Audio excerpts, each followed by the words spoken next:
What is up, guys and gals? Welcome to episode number 261 of The Nonsense Review. I'm your host, as always, Devon, and joining me equally as always is Rick. Hello, everybody! I don't want to publicly shame anybody, Rick, but do you want to share with the audience why I might be a tad bit mad? We're an hour late. We? We.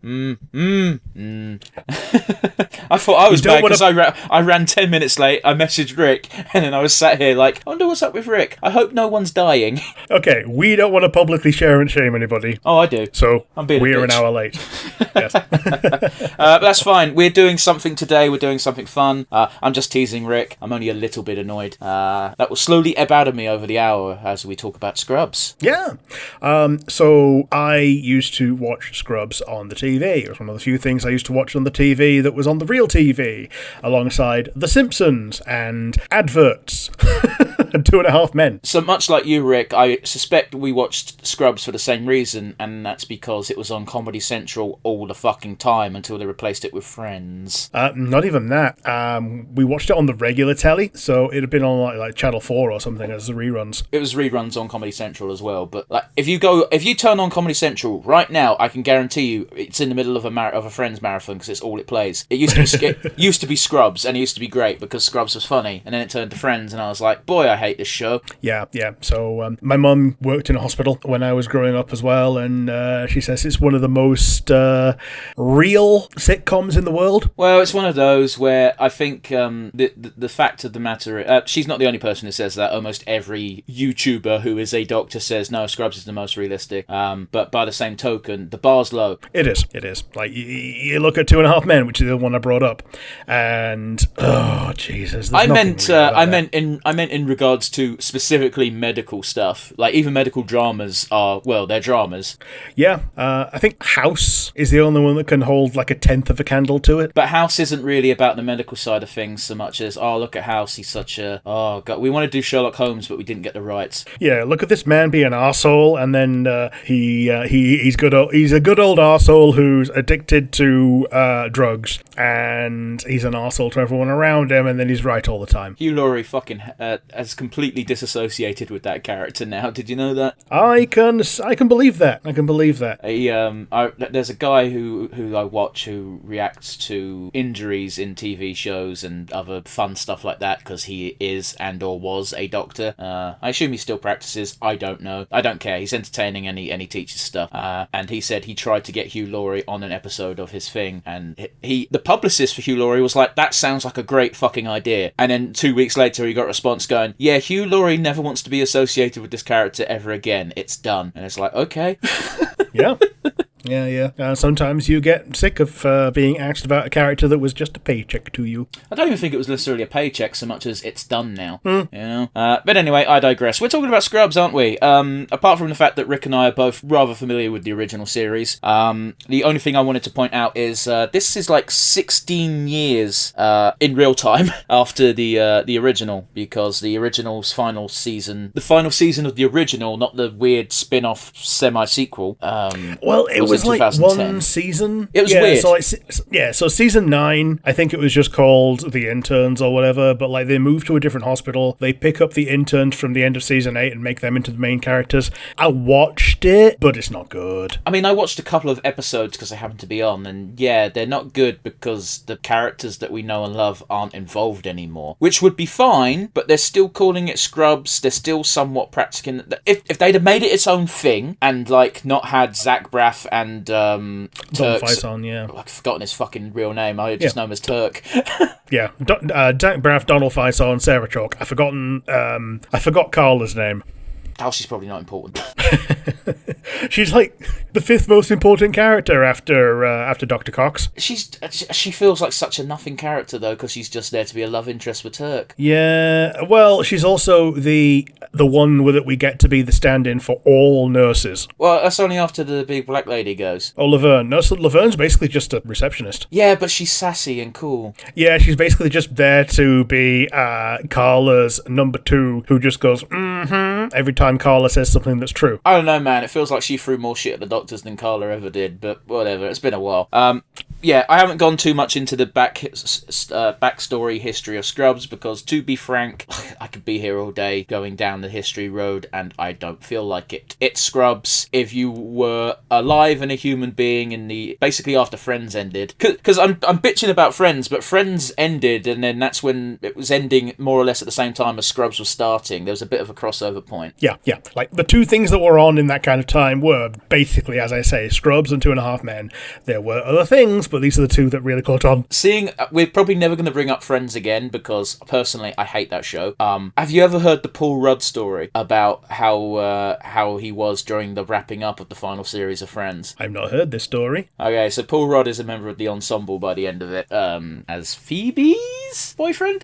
But basically, they get to the final episode and all the main six are all hugging and crying and cheering and celebrating, and Paul Rudd just slips into the group hug and goes, "Yeah, guys."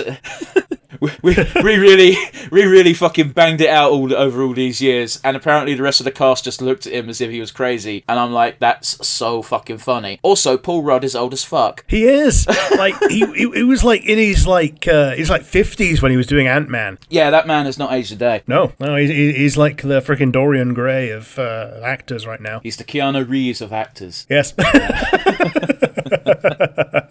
I don't know, I feel like Paul Rudd might have just a tad bit more range. I don't know. Then again, he only does comedies, doesn't he? He does. Nothing wrong with not having a range as long as your small range is entertaining. But anyway, I just thought I'd share that because every time it comes up, I think it's fucking hilarious. Yeah. As long as your range is a thing that you do, it's all fine and good. For real, man. But anyway, I digress. For those of you unfamiliar with the show, what we like to do is talk about our weeks and the goings-on in the wide universe. So with that in mind, Rick, how's your week been, buddy? Well, I have done very little myself, other than, I think I mentioned last week that I got my Xbox Game Pass working. I played a lot of Diablo. I'm shocked. Yeah, it's the kind of thing that once you get into it, you do get into the click button do thing disease. I was just going to say it's League of Legends for people without friends. Fucking hell. Well, how wrong am I? Oh boy, yeah, because you can just pick it up and just go whenever you want. The new Diablo is, I'm saying it's open world, it's kind of not. It's got a persistent world the same way that Diablo 3 did, then you can just walk to anywhere in the world you like, but also everybody that's on that server is just on that server. If you're out in the wilds and you see another person, they're doing something, you can just join them. If there's a big old fight with 200,000 demons going on, yeah, you join that, you soak up some experience, you touch the little shrine to do what that little event is telling you to make you do, and then you join in with the seasonal shit. The two seasons that are going on right now is one that's paid, that I'm not taking part in at all, and one that's not paid, which is a tie-in with Doom Eternal. Doom the Dark Ages, and I've got pretty much everything I want from that, which are like a good old spiked flanged mace and a nice big boom hammer with some grindy teeth. Man, I remember how that Doom game managed to get onto your top anticipated releases, and yet you still not touched it, but you have gotten the goodies in another game unrelated to it. Yep, I've got the goodies in another game. The when I said that they brought out the Warlock in Diablo 2, well, the whole Warlock in all the Diablos was part of the crossover with Doom Dark Ages as well, because they got the Diablos. The Diablo side of that was Warlock gear in Doom. How very not Doom. I mean, it's Doom the Dark Ages. It's all about, being Doom in medieval times. Yeah, but Doom in medieval times should be wearing heavy plate, not poncy robes. Well, the Warlock in this is a medium armor one. They have shield. I still think medium armor is too little for Doom guy. Oh, it's too I don't know. Yeah, I do. I've seen what he wears in his canon outfit. Yeah, but you put Doom Guy next to Khan the Betrayer, and you think, yeah, I can see them wearing the same fit, But Khan's stuff is heavy. Okay, but it looks light because of how hench he is. Oh, okay, so you're just deciding to use words differently to what they're supposed to be used like. Okay, but like full plate looks like a breastplate on Khan because of how hench Khan is. Yeah, and also he's a dickhead and has an entire arm exposed. He does. He burst it out because it was too swole. It was too swole for ceramite plate. Khan's a dickhead is what we're trying to say. Yeah. What's his title, Rick? What do all the most- other what do all the other corn marines call him, who are already pretty dickish? Yeah, they call him a hell of a guy, the swell fella, the most reasonable of all the reasonable Marines. Yes. Rick start beating around the bush a bit. He's called the Betrayer, and it's the name of his book as well. Khan the Betrayer is called the Betrayer because he betrays.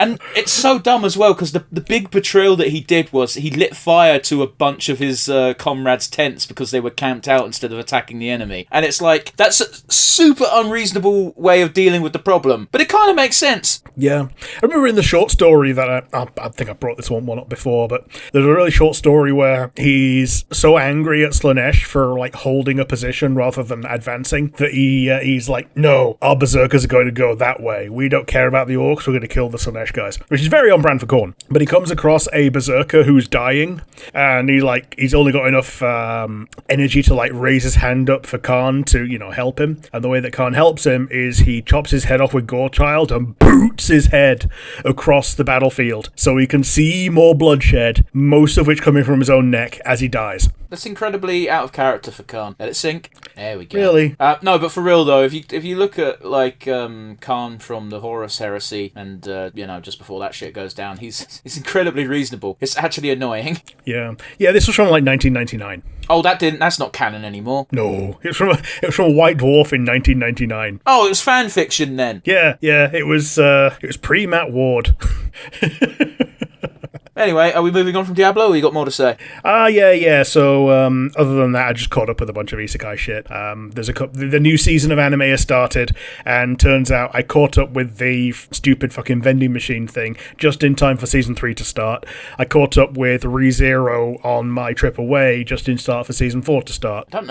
You seem to think that I'm more in tune with anime than I am. I don't know what you mean by stupid vending machine thing. Oh, it's I reincarnated as a vending machine. How's that got 3 seasons? I don't know. Apparently, the anime doing so well is what made the light novel and the manga get uncancelled. Because they've got enough material for this season, no problem. Going forward, they're gonna need more material. So they basically spurred the guy into like pulling his finger out of his ass and writing more of the light novel, which means that it can now get made into manga, which means that the anime has shit to draw from for season 4 going forwards. Do you ever think we as a human race are running out of ideas? Oh, yeah. Like, even at the end of season 1, he lampshades it by, it's the stupid premise, but I think I'm going to stick around. What does he get out of being a vending machine that means he doesn't just kill himself immediately? So, it stretches back to in his life, he was a vending machine autist. He would, spend his holidays going to visit weird vending machines that he'd never seen before. Why does it always boil down to autism nowadays? Yeah. This was the plot of the Predator movie, by the way. The one that came out before Prey is like the Predators needed to come to Earth to harness the power of autism. I'm not making it up. Yeah. And he knows weird things about weird vending machines that no one else that was reincarnated into that would ever know. He starts to bend the rules a bit, like he eventually becomes a petrol pump, and he can change his form into any other type of vending machine based on how many points he has, which is what he's been paid. I hate Okay, let's move on before I get mad. Yeah. So ReZero is just continuing its normal story, which is less of a drag than you might think, because it does actually just continue the story on and on and on. I don't fucking know. I stopped after season 1. Yeah. I know in season 2 he got tricked. I say tricked, but a lot of the memes made it implied that he didn't get tricked into drinking some bitch's piss. Yeah, she offers him some tea, and he goes, okay, thank you, and he drinks it, and then he goes, wait a minute, where'd you get the tea? And she goes, well, all of the everything in this world is from me, and therefore it has to be my piss. Sorry. And then he drank it even harder. Yeah. Japan's weird. Dude, it's been so long since that character was relevant as well. Yeah, and I know that she got like a super high budget fucking one scene which lasted 10 seconds of her spinning around, and it cost like $2 million. Yeah. I exaggerate, but I'm not far wrong. Yeah. But yeah, those are the main things I've done, Diablo and anime. Out in the world, though, the one thing that really did happen, totally and 100% true and not an April Fool's joke is that there's been a Bloodborne movie announced. This appears to be an animated movie, and it was reported on Crunchyroll, among other places, but the reason that Crunchyroll is a big deal is that Crunchyroll is co-owned between Sony and Aniplex. Aniplex also being basically Sony as well. So if anyone's going to get it right with Sony's coveted IP, Aniplex is the place to be. And they are putting Jacksepticeye in as the creative director. Yeah, so the funny thing is, the weirdest thing about this is, this got posted in our group chat with a couple of other people, and I was like, that's great if it's true. And then like 20 minutes later, Jacksepticeye confirmed to be involved, and I went, you're not making it more believable. Yeah, that made it worse. I've got no problems with Jacksepticeye, don't get me wrong. I'm rather ambivalent. I'm neither a fan nor a hater. Plus, I've heard him do voice acting roles, and he's fine. He's Irish as fuck. Yeah, he was in the Sonic Prime show as the Pirate Jack. Sure, he plays a character in Dispatch. Yeah. And again, much like Markiplier, he's one of those Let's Players who's just generally positive rather than a shit ass. Yeah, and when he's being negative, it's when he's on the good guy's side, you know? Yeah, but at the same time, whenever he's negative, it's because he's been asked to be a critic. And if you're going to be a critic, then you're going to be critical. Shock horror, I know. We do it on this show as well. Yeah. But anyway, great. I know via osmosis, I know Jacksepticeye is a fan of Bloodborne, so it's just tick, tick, tick all the way up. Although the obvious question becomes, hey, how come no remake? Yeah. Well, it's possible they're using this as a springboard, but, it's a bit weird. And, the last thing that happened was my tooth fell apart today. That was fun. Fuck me, what is going on with us, Rick? Because mine fell apart, like, yesterday. I shit you not, I've got a picture of it specifically because I didn't have to show someone. But, when a bit of your tooth just falls out, you go, I need to show XYZ immediately. Yeah. Well, I was eating a piece of licorice, and I was like, licorice isn't usually that crunchy. Licorice is not that crunchy at all, especially, yes. And then I found pieces of my tooth, and I was like, oh, okay. And then the rest of the filling that piece of tooth was being held in by also came out like 5 minutes later. So I mean, that's probably a good thing, though. Like, you don't want that coming out in the middle of the night and fucking. You're probably not going to choke on a filling because it's so small, but you might. Yeah, this was the size of a pea. Yeah, so you'll probably feel it. Yeah, you'll feel it. It's like in The Simpsons where the bullies say, when they shake a can of spray paint, that's a kid's tooth. Lovely. Like, yeah, I could see this being that kind of size of thing. That's something they don't quite tell you about fillings is they are vulnerable. Yeah, they're vulnerable. They're made of different things. Like, I'm looking at this thing. There's a white layer of stuff that is there to fill it, and there is a tooth-coloured layer of thing which is meant to emulate enamel. Amazing. All of my fillings are metal. Yeah. Well, the difference in price between metal and this was actually zero. So they did this instead for front teeth. Here's the thing. It's really weird because all of my fillings have been done on the NHS, so they all cost the same anyway. What I got explicitly told is they will use metal or basically plain fillings. Is how I look at it for any teeth that aren't visible when you smile. Yeah. So if you've got one of your front teeth that needs filled, that's when they bother doing it, on the NHS at least. That's when they bother doing the tooth coloured shit. Yeah. This one's next to a missing one, so I don't know what they're going to do about it. I'm probably just going to take it out and because there's not enough tooth left to save essentially at this point, so it's going to have to come out. I'm willing to put cash money down, Rick, that despite there being not much tooth to save, they will still go, we could do a root canal. I think I've got a root canal done already on it. That's, I mean, they usually have to, do re-ups on those every 2-3 years. Yeah. So if you got a root canal and you can't remember having a root canal, chances are you haven't had the maintenance done on it properly. Yeah. Well, root canals are generally just, they take the nerve out, they put something in to fill the hole. And I know what they put in to fill the hole. It's normally a hot piece of metal that cauterizes to the rest of your mouth. And one of the courses I was on in the past, they were creating a better alternative. It looked like a little Lego Lego rapier, and you stick that in. It expands sideways to fill the gap. It's long, so it goes where the nerve would instead of just generally where the unbending little metal bar does. And it's got little bits of ceramic in there, so it's opaque on a an X-ray. Yeah, so they can see exactly where it is. Really cool bits of tech, and I've probably told you this all before. No, you've never told me this before, because we generally don't talk about tooth shit because I hate it. Yep. When I go to the dentist goes, "Oh, this tooth's fucked. We need to do something about it." My usual and then they do. No, because my usual reaction is, "How long have I got on it?" It's like, "Oh, it's not an immediate problem." It's like, "Cool, we're going to leave it alone." And if it is an immediate problem, it's like, "Cool, we can do root canal," or "Nah, just take the fucker out. I'm not fucking around with root canal bullshit." Yeah. It's why I'm missing teeth. It's because I'm like, I'd rather have them taken out than fuck around with surgeries. Yeah, absolutely. I've got one that's got like a little chunk missing out of the back of it because I didn't have another 400 quid when it was being said, "Oh yeah, you need to get this one done as well." I'm like, no, I'll leave it now. It's one of the reasons why. You're probably already aware of it anyway, Rick. But it's one of the reasons why you've got to be so conscious of like, no, don't get rid of the NHS because one, I've got pets. Two, I've been to the dentist, and both of those things are fucking expensive because they're not free healthcare. Yeah. Anyway, bit of good news though, Rick, is they're constantly going on about that research in Asia. I forget if it's China or Japan, which is why I said Asia, where they're trying out that chemical that they can inject to potentially regrow adult teeth. I've not heard of this. Yeah, it sounds like bullshit, and I didn't click the article, so take it with a grain of salt. Yeah. But yes, that's about it for me and mine. How about you? What have you been? Where have you been? Well, Rick, I did the achievement of the week. Was it fun this time? No.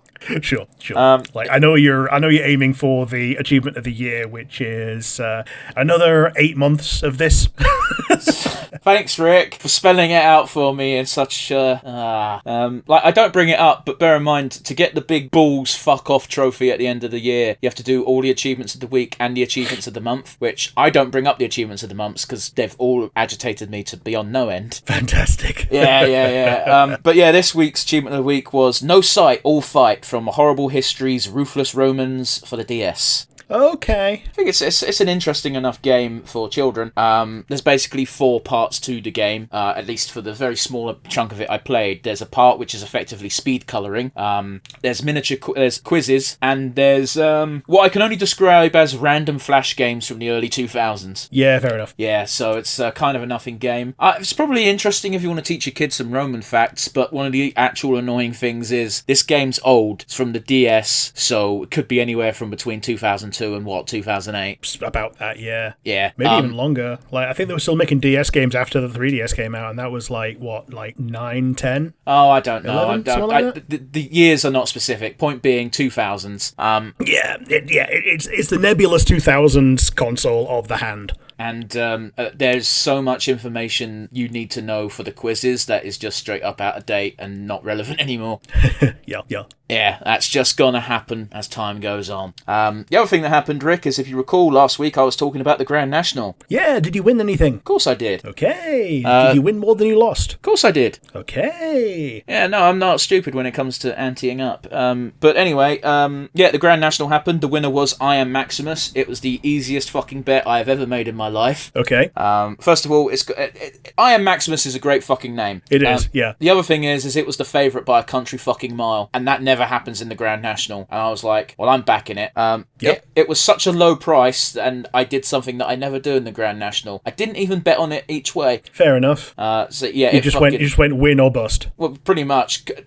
Okay, so general rule of thumb for me: if a horse is 5-1 or less, it's not worth doing each way, because if it comes in third, you're not getting your stake back. Right. Yeah, because all you do is you pay twice the price for second and third. Yeah, and if it comes in second and third, it comes in at quarter the odds as well. It's not the full price. Yeah. So yeah, if it came in, for example, if it came in third, it would come in at let's say 2-1, that's just me simplifying math, plus the fact that it will give you back your stake, but your stake for the bet, for an each way bet, is £1, not the £2 that it doubles to. But you spent £2 on the bet, which means you're not actually getting your money back if it comes less than first. So there's no point in betting on it to do anything other than win. Sure. You follow? I get you. Cool. Again, I was very much simplifying numbers there. Don't fucking get on my ass about that shit. But I'm not about to Google a mid podcast to go, oh, it's a 3.8 to 1, not 3. Oh. It's damning, Rick, that you thought that comment was aimed at you and not the audience.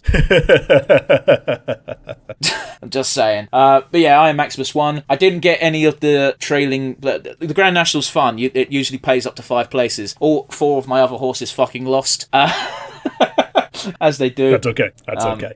But yeah, who cares? I got the winner. This is like 2 years in a row now where I've backed the winner, so I'm bound to have shit luck next year. Cool. The other thing that happened, and this kind of straddles onto actual just things that happened out in the wild world, is we got our first and very important distinction here, teaser trailer for Godzilla Minus Zero. Ooh, is this the one where he's like 3 times the size? I mean, yeah. Yeah, he's not the biggest Godzilla that we've ever had, because he's barely like Eiffel Tower size in Minus One. Minus Zero, there's a great shot where he's walking and it looks like he's very small, or comparably small to how he normally is, because it looks like he's in front of the Statue of Liberty, and then he takes a couple of steps forward and he's actually behind it. Okay. Which means he's fucking massive now. Sure. Okay. Also important to note, he's behind the Statue of Liberty, which tells us something important. Yes, in America. Yes. We're having a retcon to the old No. America Godzilla. No, it's got nothing to do with that. Don't you dare put that evil on me. Yeah, we're showing how America Godzilla can be done. We've had that. Legendary's doing that. Yeah. Legendary's Godzilla is American Godzilla. Sure.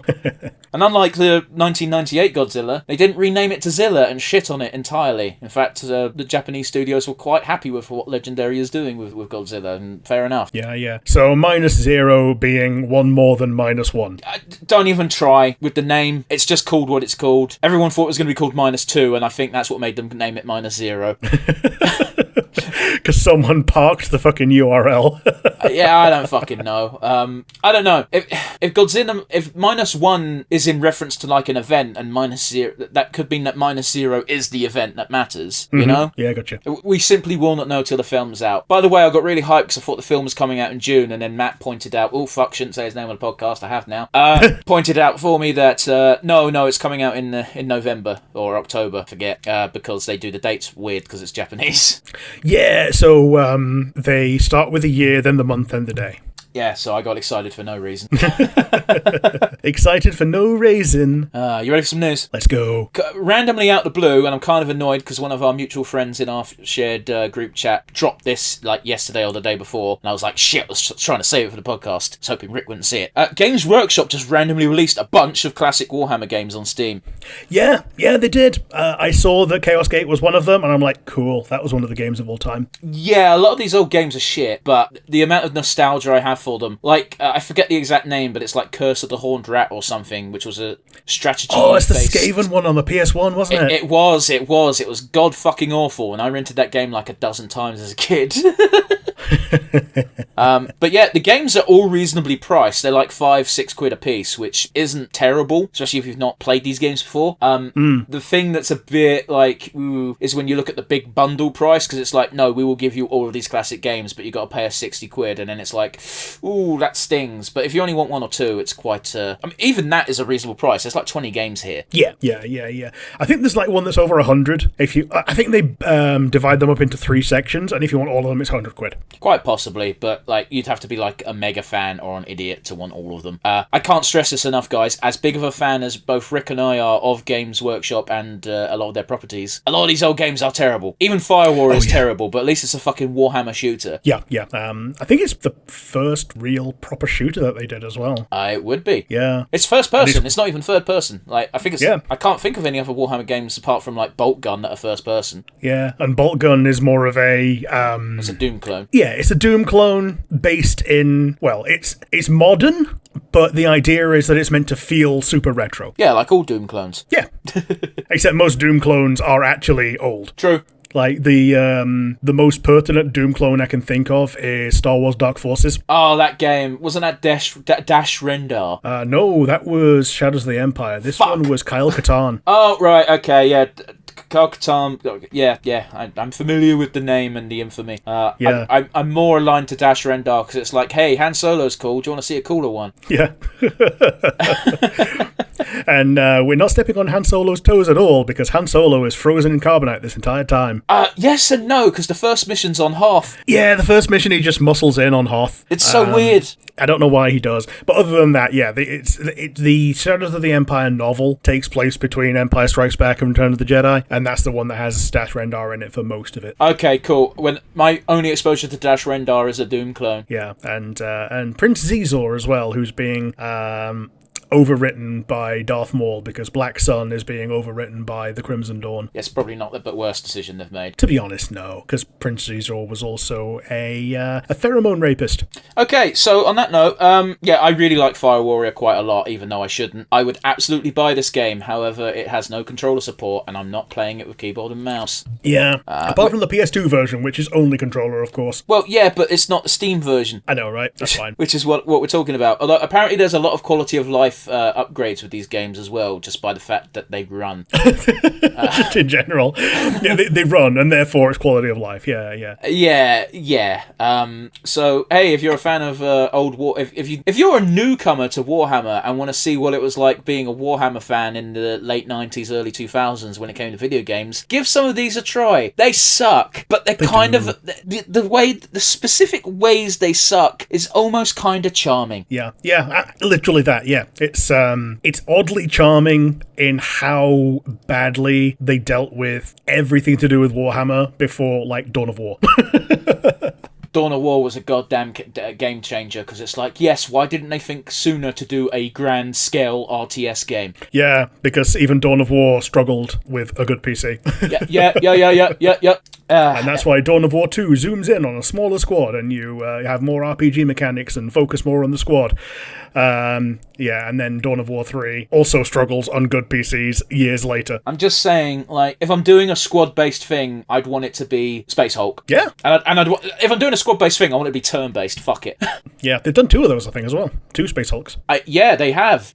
Because, there was a period of time when they were both on the PlayStation Store, and it's like, which one do I get? They look fucking identical. Yeah. Well, here's the thing. If you get the one that was on the PS1, you're getting a weird, not quite first-person shooter where you're a Terminator and Gene Stealer's kill you in one hit. That's dumb. Yeah. It's not going to come across in the episode at all because of the magic we do in editing, but Rick was silent for a solid 5 seconds there before he agreed, because it's just like, doesn't even need to be said, really. Yeah, it's just dumb. Yes, it was dumb. Chaos Gate came out at the time when 3rd edition rules had been out for a couple of years, but 2nd edition rules was what was out when they started making the game, so they made it with respect to 2nd edition rules, so like, you still had Chaos Cultists when they were just basically missing for most of 3rd ed. Right. Yeah, things like stub guns, which ditto, and for those of you who aren't a Warhammer nerd, by the way, stub guns nowadays have been relegated to Necromunda at best. Yeah, if you see them in the regular game, it's just a proxy for a las gun, and that's generous. Yeah, they also had. Did they still have warp grenades? No. Okay. In 2nd edition, these were a menace. You used to use templates for things that were AoE, which I'm sure you remember, and now it's just like you just do like D6 hits against this squad instead. Back in the day, this template would move at the end of each turn, sometimes back onto your own guy. Yeah, we used a thing called scatter dice. Yeah, with the warp grenade, it literally just destroyed anything it touched. Yeah, I'm not surprised they took that out. Yeah. That's fucking Ben. I think they did a rules patch mid-2nd edition that made it so that only librarians could use them, which stopped you from using it on literally every one of your units is what it was there to do. And give you the risk of, does it scatter exactly 6 inches back onto your librarian? I mean... And yeah, 100% of the time it would. Well, it's one of those. But anyway, I digress. Check it out. It might be something that tickles your fancy. Or not. I'm not the boss of you. Rick, in other news, some fucker got emailed the Legend of Aang movie. Yeah, they did. Yeah, and the crew are not happy, basically saying, yeah, okay, we know Paramount Plus is shit, but we would rather you wait until it was out before you pirated it. Yeah, but at the same time, someone's getting fucking fired. Yeah. Who the fuck does that? Yeah, who emails a whole ass fucking movie before it's released? You know that shit is gonna get leaked, and you know that someone is gonna get, chased down. I'm still trying to wrap my head around it, because I can't think of any reason why you would use an email to send it to someone internally. Yeah, oh well. Baffling. Apparently it's pretty good, from what Yeah. I've heard. Everyone seems to be incredibly high on it. I've never really watched Avatar, as much as I keep saying that I know I need to get into it, but it's so much content to watch. There is, yeah. And we know that Toph doesn't show up till season 2, so... Okay, that's a you thing. Yeah. Like, Avatar season 1, when Toph doesn't show up, and Next Generation season 1, where Riker doesn't have a beard. Like, apparently you can kind of skip them both if that's all you care about. Okay, so it's relevant to you. The thing about Legend... What's the... Avatar, that's the word I was looking for. The thing about Avatar is I kind of want to learn... If I'm going to watch it, I want to watch it. I want the world information to be thrown at me. And I assume if you skip season 1, you don't get everything. Yeah. Well, I say that, but I've watched season 1 of Star Trek Next Generation because I wasn't told to just skip it. And I gotta be honest with you, yeah, you can skip that shit. You can skip that shit apart from episode 1 and 2 because it introduces Q. Yeah, introduces Q, introduces the characters in general, but even then, you get the idea of the characters. Like, I've not watched it, I still know who Data is. Who is Data? I'm kidding.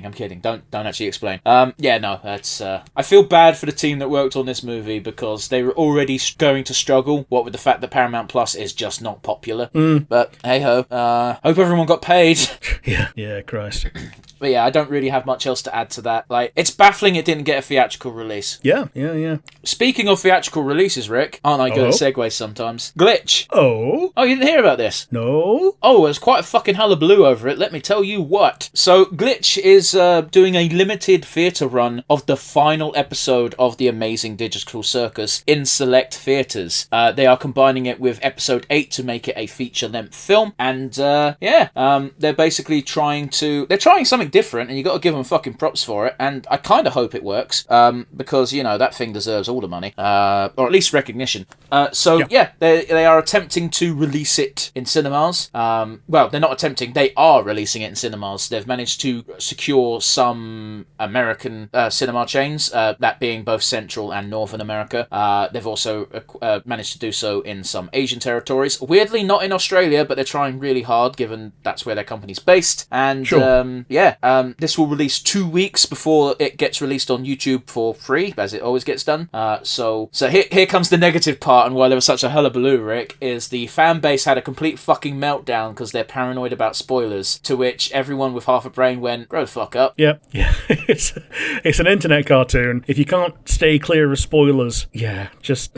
They fly to one of the places as it's being shown, you dickhead. I wouldn't go quite that far, because I'll admit, here's the thing. I hope this works. It's quite the gambit, because animation has not been as popular as it could, as it has been in the past, is what I'm trying to say. Gotcha. And the owners of Glitch, or the CEOs, I don't know what you want to call them, but you know what I'm trying to say, actually released a statement basically saying that, listen, we tried really fucking hard to cut down that number to a week before the episode drops, but cinema chains were not having less than 2. Most cinema chains went, we want a month. And I guess it. Boy, is that something I totally understand, because fucking, what was it? It was only like 3 months ago when Markiplier had a fucking shit show. Yeah, it was. Yeah. He had a really short amount of time with his movie. Yeah.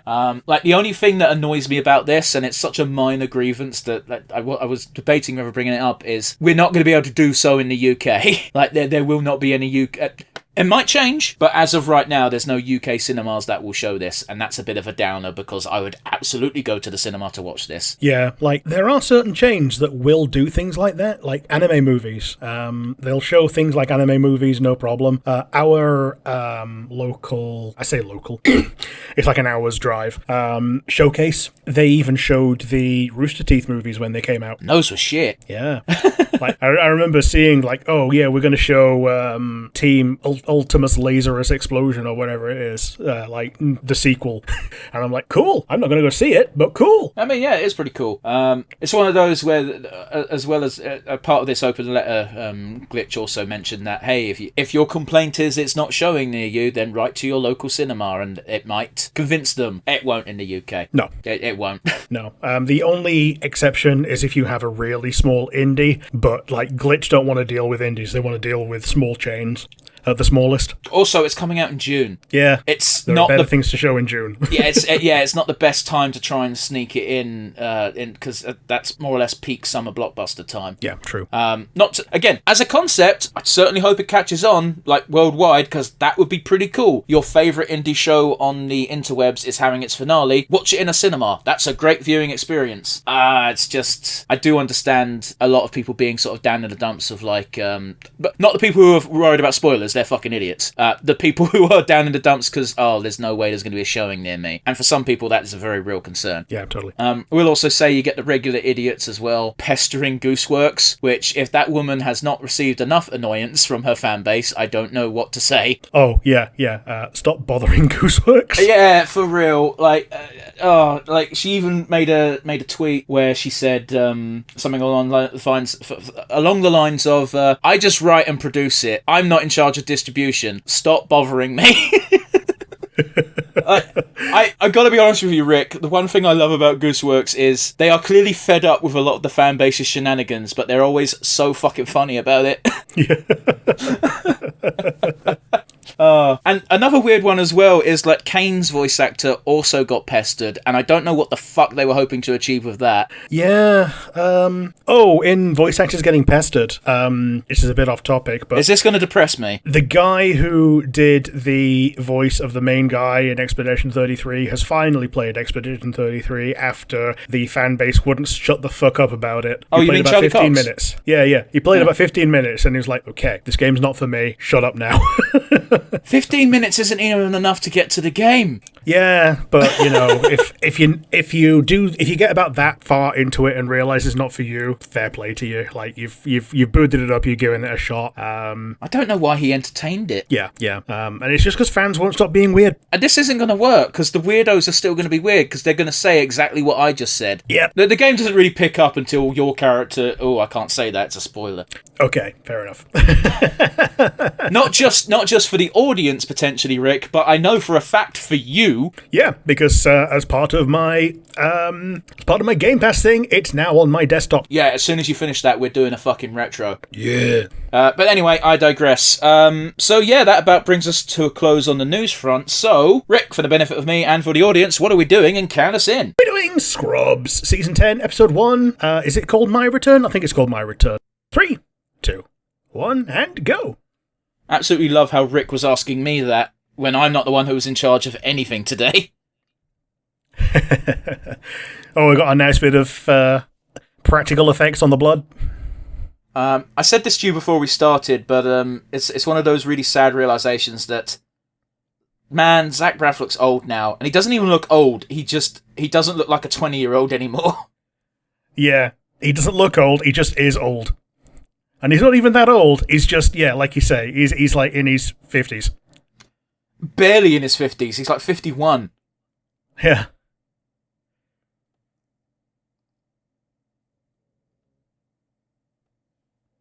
Fuck me, forgot his name was Dorian in this. Yeah, Dr. Dorian. Yeah, John Dorian. Oh, this isn't real.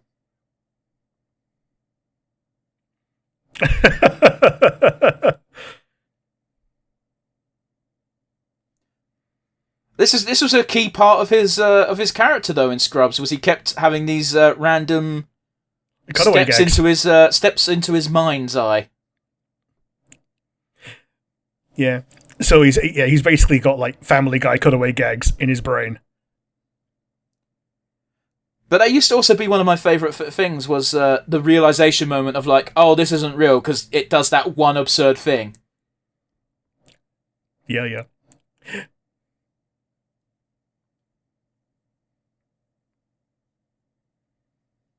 I watched a show not too long ago where a character straight up said that all these girls who I've slept with who insist I have a curved penis, and the person who's currently seeing is just like, is your penis curved? And he's like, no, I do this thing with my hips that make it feel like it is. Oh, here's Carla. Hey!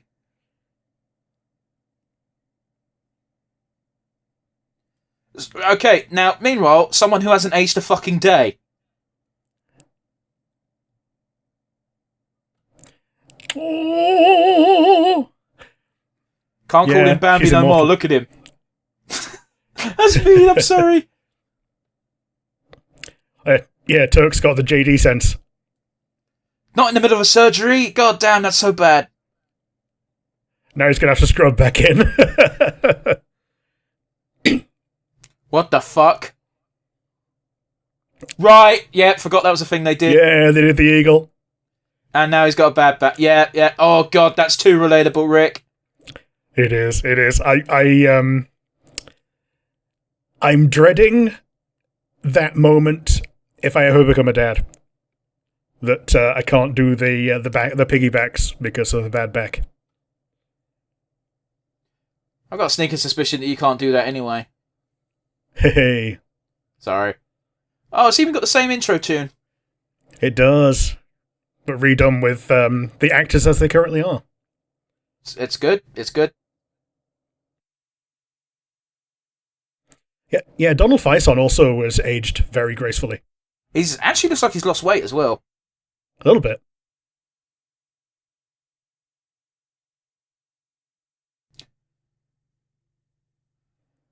I guess they're working on the logic of that. The amount of time that's passed between seasons has actually passed in the universe as well, which is good. It's a good way to take real time is real time, yeah. Okay. I mean, I guess they would kind of have to with how the actors have aged. True. Dr. Kelso is still kicking about as well, by the way. He's not in this season, but he is still alive. Good for him. Forgot how horny they were. Oh, totally. Why is Zach Braff the only one who's aged?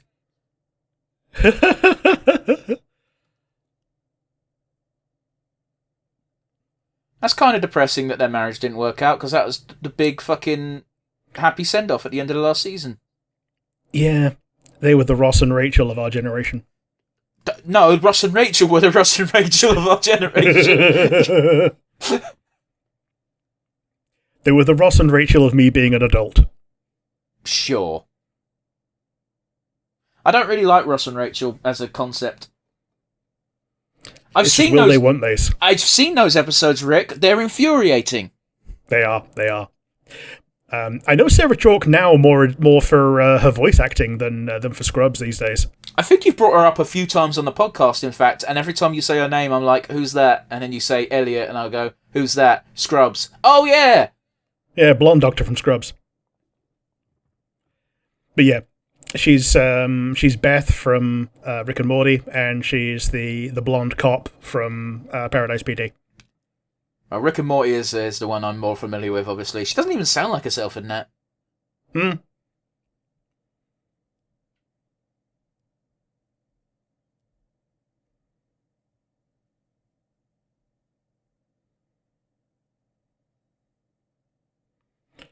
Well then. Yeah, he's back. He's immediately going to call him a dick. Oh, he wants him gone. What can I do for you, oldie, is such a backhanded slap. Yeah.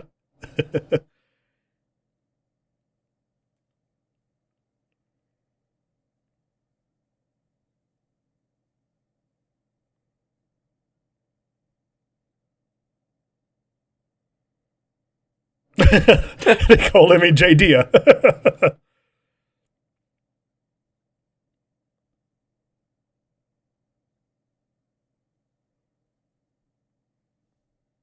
Oh.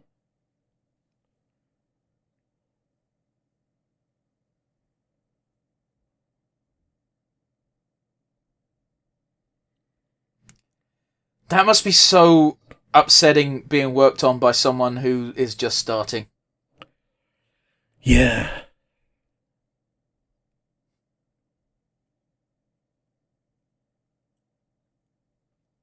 Yeah, to be fair, it was nightmarish, wasn't it? Because we followed these guys when they were interns when they first started, and Dr. Cox did not hold back on them. No, he didn't. He also didn't hold back once they were like actual doctors. Yeah. And they didn't have to deal with selfies back then.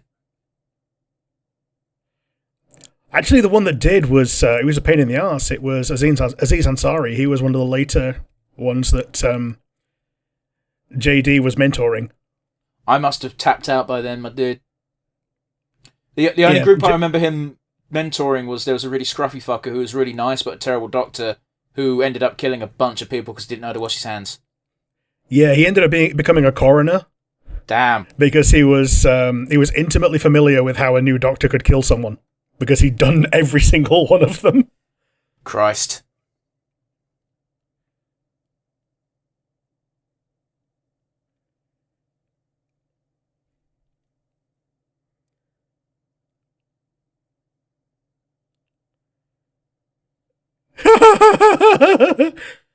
Fucking hell. Feelings police come off to tell her off.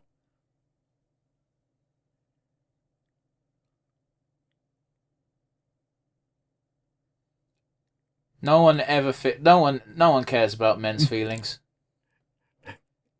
That cut too close because the feelings police should have then arrested JD.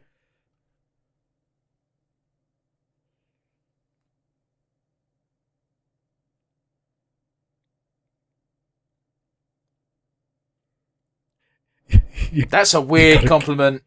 Yeah. You wouldn't give that compliment unless you were kind of freaky. That's a weird burp. I want to hear it after you... I'm not going to finish that joke, but you know where it's going. Yeah.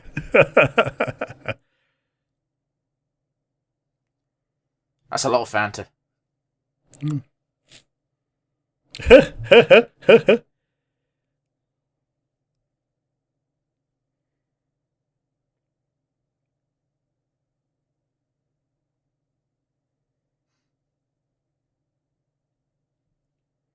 Toe amputation. That's a bad start for someone with diabetes, isn't it? Yeah. Yeah, when the foot comes off, you've got a year left to live. It's not the whole foot, though. It's just a toe, so... Yeah, just a toe.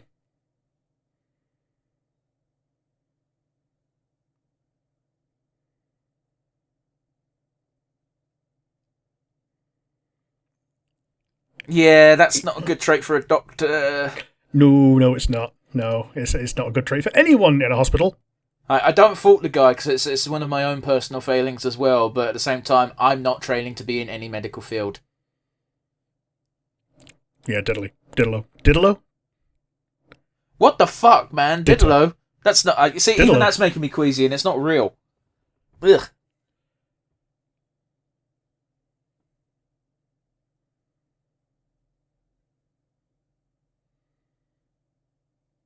Oh!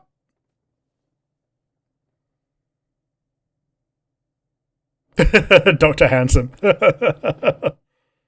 Better or worse than Beard for Say? Yeah, it's... yeah, Dr. Beardface. It's Beard for Say.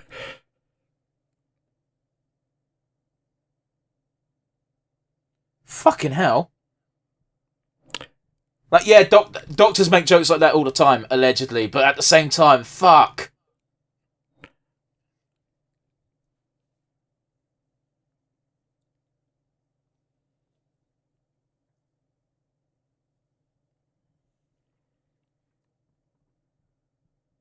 I imagine 20 odd years of surgeries probably steal the heart. It does a bit, yeah. Oh, Hooch is crazy.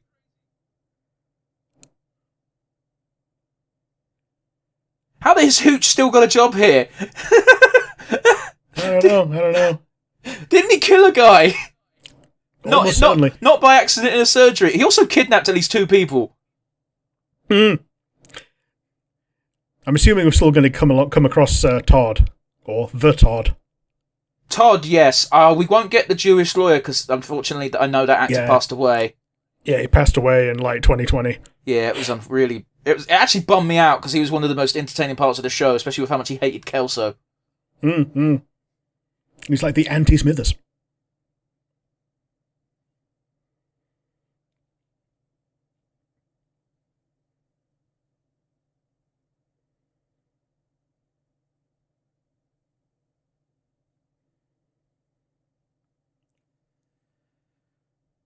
I don't know. That seemed rather respectful considering the tone of the topic. Yeah, like there's got to be a line in the sand that you draw. I don't like it, and I don't agree with the American system, but he could have been way nastier about that. Yeah. Is all I'm saying. God, America seems like a hellhole.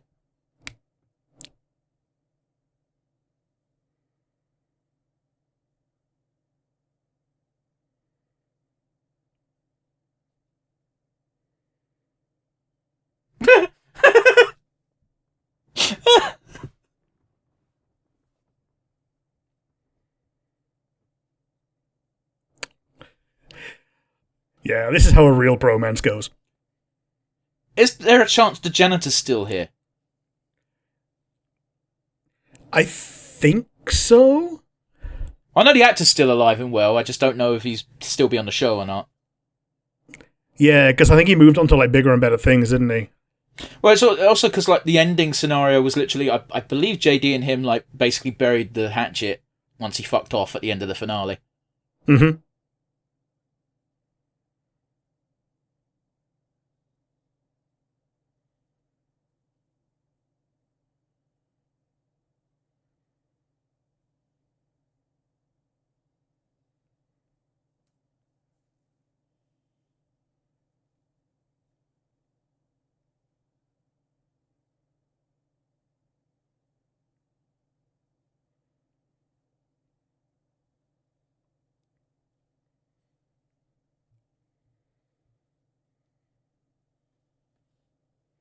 Oh. It's quite depressing.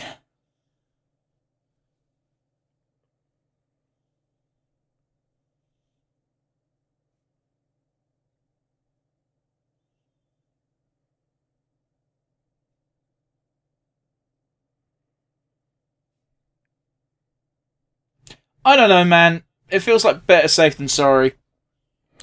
Yeah, because I think Dr. Cox doing that is the correct way to do that.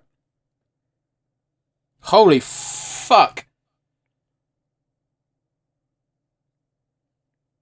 Yeah, he hasn't really changed much, apart from a few wrinkles. Yeah, in the everywhere.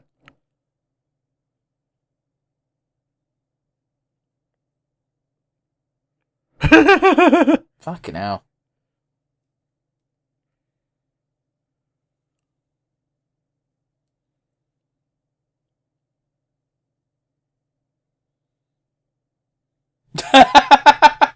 Oh yeah, they're best mates, aren't they? Yeah, they actually are.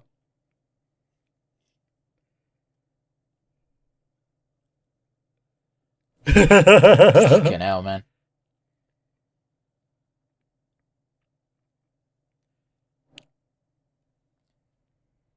Yes, Dr. Cox has plenty of experience with bad relationships, doesn't he?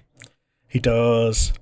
Like he and Jordan had to get re-divorced because when they found out that they weren't divorced, it threw a real spanner in their rekindled relationship. So fucked.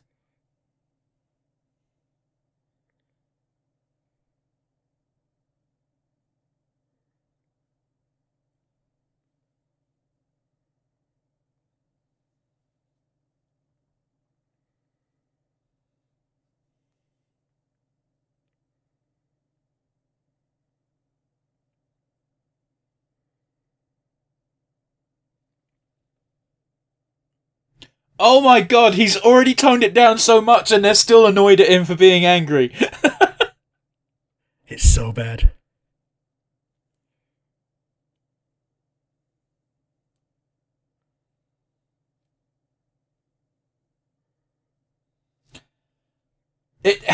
Listen, I've never been on the receiving end of this kind of thing where someone's being like, you're being too mean.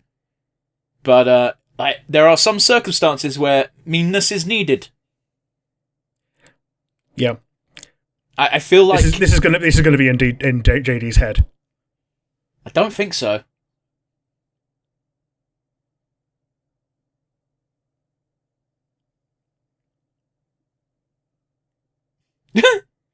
Oh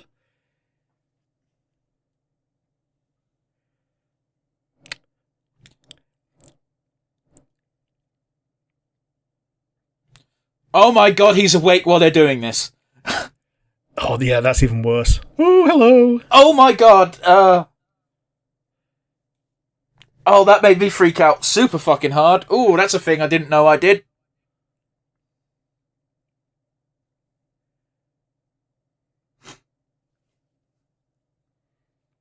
Yeah, good lass.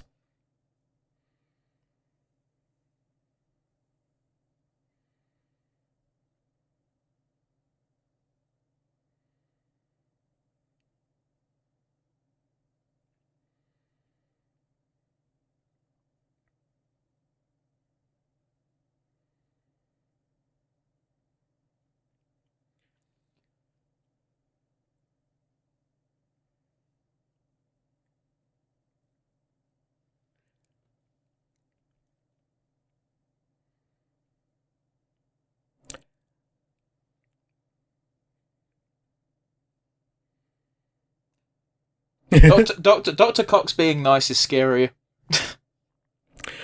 It is a little bit, isn't it?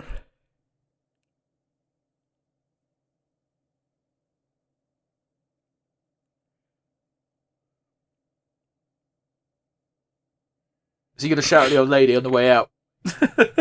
Certainly felt like he was going to, and I don't know why. A little bit, yeah, yeah.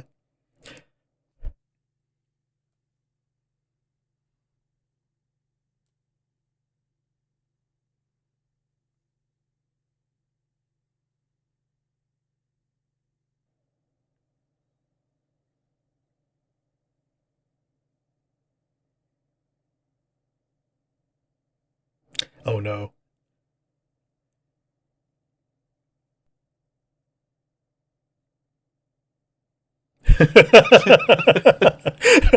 Yeah, he learned that from Cox. I don't know, he's been friends with Turk for a long time. He knows how to push his buttons, I imagine. He do, he do.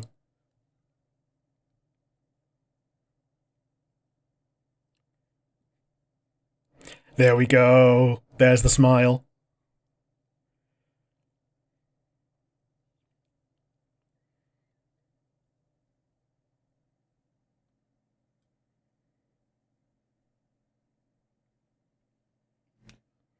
Why is everyone running past him? Because he's actually walking in slow-mo.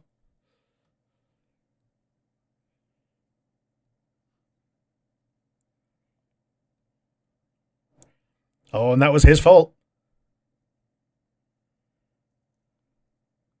Dude, it's a hospital's policy. Yeah.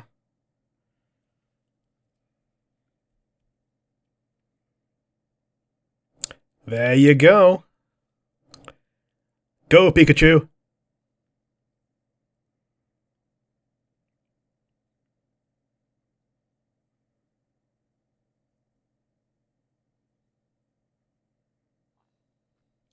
There were 3 other doctors with you. Everyone chose not to do something, even if you're the one who had the actual conversation, innit? Yeah, but by the same token, you've got to kind of put a united front on for something like that. No, I get you, but he's blaming himself specifically, and I get it. It's his headspace, but you know.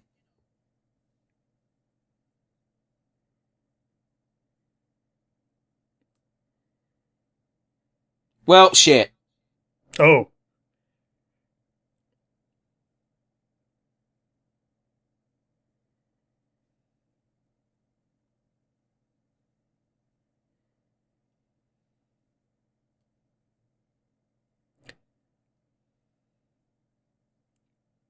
It's so weird hearing him call him Perry.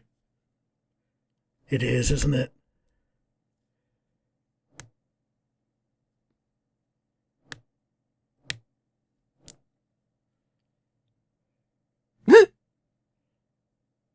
Nourishes me.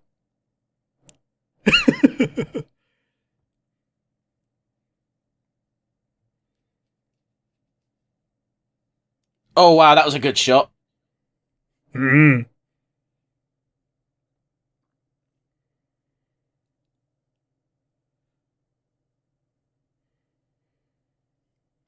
classic.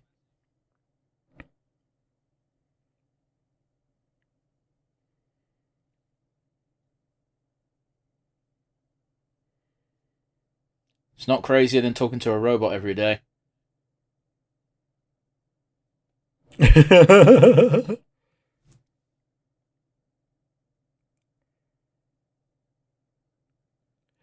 that their sex night? Maybe. I think it is their sex night in the minivan. That's fine. There's, what is that, like 5 minutes during the night that you can't call? Yeah. Alright, Rick, that was episode 1 of the reboot of if I almost said Sprugs, don't know why. Scrubs, what do you think? Well, the bar was incredibly low after season 9, so I am quietly hopeful that season 10 will continue to be just as heartwarming as that one episode was. And it was just a real nice reminder of how Scrubs can be heartwarming while not being too heavy, because this is a reintroduction for a lot of people. People have been out of the game for so long that it needs to be a slow one to begin with. And it'll pick up in drama from here on out. Yeah, I think you really hit the nail on the head with the bar being low. Although the bar was low for a very different reason for me, and that is, I'd say about 8 out of 10 reboots are crap. Yeah. I mean, this was kind of like a continuation that was also an inline sequel. Yeah, I get you. It's weird, isn't it? Because they are calling it Scrubs Season 10 as opposed to a new show altogether. But with a 15, 16-year gap, it's a reboot at this point. Yeah, it depends on where you go, whether they call it the Scrubs 2026 Season 1 or Scrubs Season 10. Or sometimes even they call it Scrubs Season 9 by calling the Interns series a spin-off rather than Season 9. That feels like a spin-off rather than Season 9. I think calling it Season 9 is so egregious. And yet, the official sources call that Season 9 and this Season 10. So, technically, there's only one Scrubs. Yeah, there is. It was. I liked it. I think I'm going to watch more of it. Come back a year later, see if I actually did. Do you have any more to add? Yeah, I'm also in the camp of, I think I'm going to watch more of this because I watched this and it felt like watching Scrubs, and that's the feeling you should be aiming for, right? Yeah. And I'm pretty sure I've watched every other episode, so why not? Yeah, I almost certainly haven't watched every other episode, but I've watched a pretty damn lot of it. One of the beauties of Scrubs is, apart from season openers and finales, you can kind of watch shit in any order you want. Yeah. Even if something like JD and Elliot being together is an on again for this episode or an off again for this episode, it doesn't matter, because it's like Ross and Rachel. They're going to be on again and or off again, even within the same episode. Yeah, you're so right. It's always either on or off, and it's constantly flip-flopping that just stop caring. Yeah. But anyway, there's nothing really left for us to do other than to get down to the brass tacks, as it were. So with that in mind, Rick, do you have a standout favourite moment? Eagle! Oh, my back. Oh. Yeah, it was both nostalgia and a snap to the present within the same small scene. Yeah, I think it just encapsulated what this entire episode was in just that one little scene right there. Yeah, it's the same but different. Yeah. I feel like it managed to kick up quite a nice balance for this restart, for lack of a better word. Yeah, the more things change, the more they stay the same. How about you? Do you have a favourite moment? It was quite nice seeing Dr. Cox again, because I don't know why, I just kind of wasn't expecting it. Yeah, and it's also really nice to see him both so mellow and also retaining his defining character traits at the same time. You know what I mean? Well, it's funny, isn't it? Because he's mellow by his standards, but he's so clearly not. Oh, no. He's always queuing up a Cox rant. I mean, yeah. And he's having to self-censor them all the time because of the feelings police. Which was also just a great cutaway gag throughout the show. Yeah. Especially when he blurted it out loud, feeling cop to the feeling cop, and she's like, "I like it," because she's just so goddamn positive. Yeah, she is. I also think her name might actually be Elise, and she thinks that's what the song is. Feeling Elise. Oh no, that's got some negative connotations, Rick. But anyway, we can't talk about just the good, can we? We also have to talk about the bad. So, do you have a weakest link for me? Ooh. I don't know. I think it actually is the feelings police, and it's not her as a character. It's not her as a person. It's the fact that that has to be part of the show to show like that's how much people are taking that into consideration in the workplace these days, and why we can't have fun anymore. Well, I also think that it's going to be more of a plot device just for this first episode and motivation for Cox to move on, because with JD in charge, I feel like she's going to be less relevant. Does that make sense? Yeah. I think they also did one similar to that in the original series, where they had that lady who hates spiders, who they tried to make it someone who could give as good as she gets with Dr. Cox, but ends up being a completely unpopular character, because it's not fun seeing Dr. Cox put in his place, because we know as viewers that he's normally right. Yeah. It's also like you're not winning against Dr. Cox. No. The way to win against Dr. Cox is to accept his abuse with gentle good humour and also be unequivocally right. Well, the annoying thing is you've got to roll with the punches with Cox, because again, you're just not winning, especially not to the fan base. No. But yeah, it's a bit of a milquetoast weakest link for me today. So how about you? Do you have a better one? Oh, I've got a much better one, and that is I fucking hate the fact that they've reset JD and Elliot's relationship, because they clearly could think of a way to have those two characters just be nice to each other. Yeah. Like, not to beat a dead horse here, but it's been done so many times, especially in Scrubs. Like, yeah, I mean, it was done with Dr. Cox and Elliot. It's not Dr. Cox and Elliot, Dr. Cox and Jordan. And it's even been done with JD and Elliot in the on-again, off-again thing. But, like, this time, with it being a marriage that ends, that's, like, way more final, you know? Yeah, it's not. I don't like it. They seem to have reset it in order to maintain the status quo for the sake of the quote-unquote new show going forward. But I'm not going to put money down on it, but I wouldn't be surprised if it's just going to be like, oh, here's the entire subplot throughout the series of JD and Elliot realize they do actually care for each other. It's now that they work together again. Yeah, now that they see each other more again. Yeah, it's like it's so annoying. It is a bit.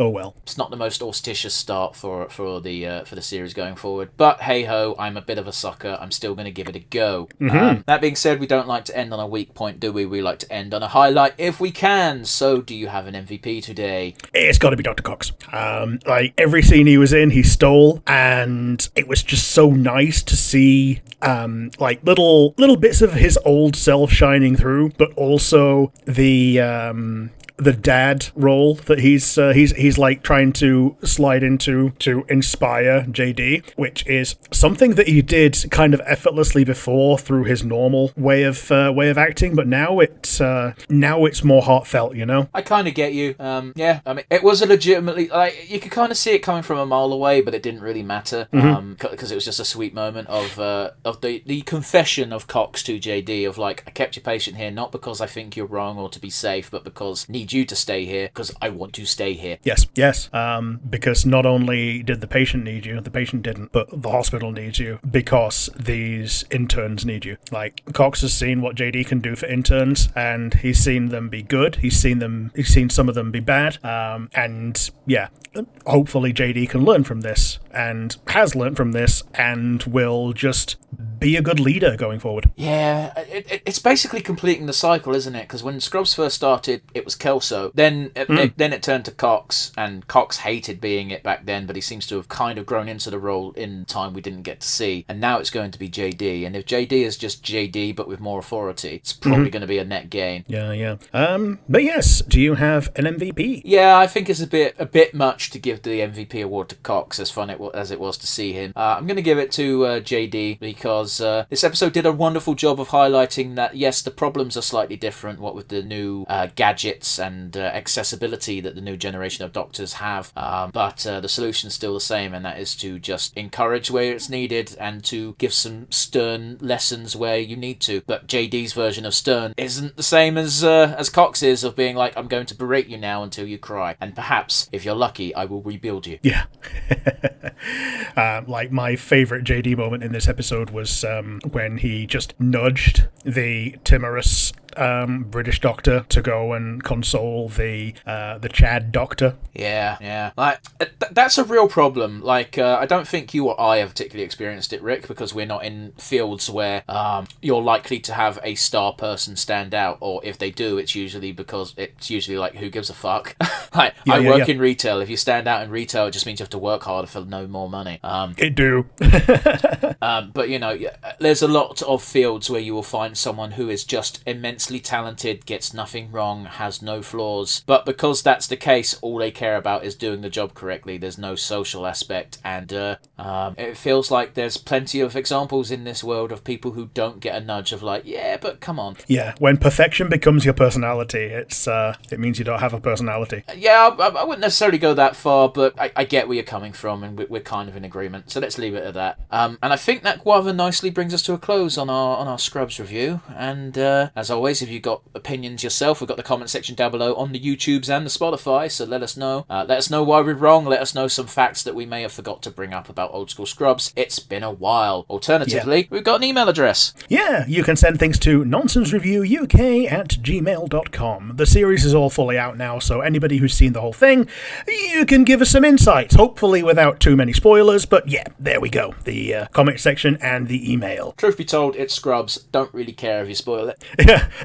the spoilers are the doctors go to hospital and do doctor things.